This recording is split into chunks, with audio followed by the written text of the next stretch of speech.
बात कर लेते हैं शेयर बाजार की। आज बाजार में भारी बिकवाली रही। निफ्टी ने 8,600 का स्तर तोड़ दिया। ये 24 जून के बाद बाजार में सबसे बड़ी गिरावट है।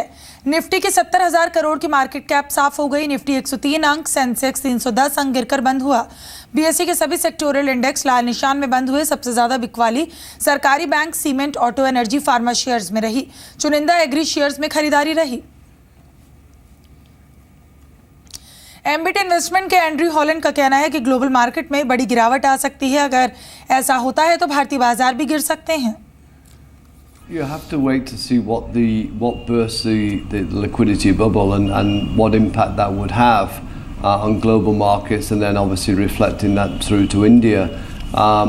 So it's very difficult to say the direction, because liquidity as it remains strong at the moment means momentum is still there for all markets as we've been seeing. So we just have to wait for that time. It's very difficult to kind of be overly negative right this second, because it's making you look very stupid to do so, given markets are moving higher. So just sit there, enjoy the momentum, but something will change. अप्रैल मई तिमाही में Mahindra and Mahindra का मुनाफा अनुमान से बेहतर रहा है और इस तिमाही में कंपनी का मुनाफा 850 करोड़ रुपए से बढ़कर 955 करोड़ रुपए रहा। जी बिजनेस का अनुमान था 925 करोड़ रुपए के मुनाफे का, तो वहीं कंपनी के मार्जिन और ऑटोमोटिव कारोबार को निराश किया। पहली तिमाही में कंपनी की आय 14% बढ़कर 11,943 करोड़ रुपए हो गई। साल 2007 के बाद कंपनी के फार्म इक्विपमेंट कारोबार का सबसे बेहतर प्रदर्शन रहा है। फार्म इक्विपमेंट कारोबार में करीब 14.5% का इजाफा देखने को मिला।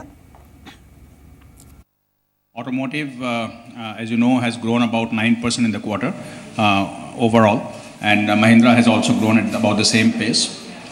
In tractor, the industry has grown extremely well, as we had expected because of monsoon. In fact, somewhat better than what we had thought it would be. And Mahindra has performed even better within the industry in terms of our market share growth.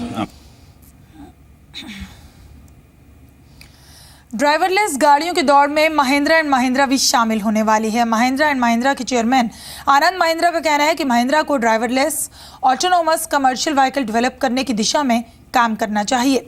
Mahindra के मुताबिक autonomous tractor देश में food production की तस्वीर बदल सकते हैं। Mahindra autonomous tractor के डेवलपमेंट पर काम कर रही है और महिंद्रा ने कहा कि बैटरी की लागत घटने से इलेक्ट्रिक वाहनों की पहुंच भी बढ़ेगी और महिंद्रा इलेक्ट्रिक वाहनों की रेस में मुनाफे वाली कंपनी बनना चाहती है। महिंद्रा एंड महिंद्रा के एग्जीक्यूटिव डायरेक्टर पवन गोयनका ने मोटर व्हीकल एक्ट में बदलावों को बेहतर बताया। गोयनका का कहना है कि कानून बनने के बाद कंपनियां सुरक्षा पर ज्यादा ध्यान देंगी। गोयनका ने कहा कि सुप्रीम कोर्ट दिल्ली में लगे डीजल गाड़ियों को बैन को हटा सकता है और गोयनका के माने तो एनजीटी के ऑर्डर को लागू करना भी मुश्किल है। जो भी चेंजेस हुए हैं वो चेंजेस अच्छे हुए हैं।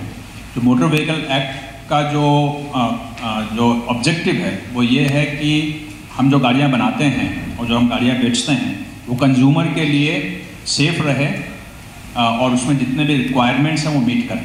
सेफ्टी के requirement, registration requirement, all of this. तो उनको इन रिक्वायरमेंट्स को और ज़रा टाइटन किया गया है ताकि कंज्यूमर भी ज़्यादा रिस्पॉन्सिबल हो जाए और मैन्युफैक्चरर ज़्यादा रिस्पॉन्सिबल हो जाए। तो मेरे हिसाब से ये अच्छी बात है।